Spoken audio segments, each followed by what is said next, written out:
Bristol Community College, Mathematics with Dan Avedikian, Math 060, Topics in Developmental Mathematics, Section 3.2, Problem 2. This is Section 3.2, Problem 2.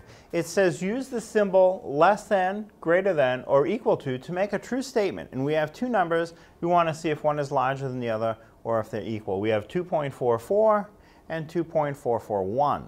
Now, in this case, I think it's fairly clear that the 2.441 with its extra digit on the right makes it larger. But the right process is start at the leftmost digit, see if one is bigger than the other. They're not. They're both 2. Move in a digit to the right, see if one is larger than the other. They're both 4. Move in a digit to the right, they're both 4 again.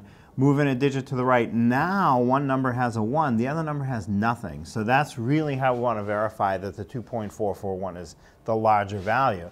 So I'm going to use the inequality symbol that has the open end facing the larger number. So the open end faces the 2.441.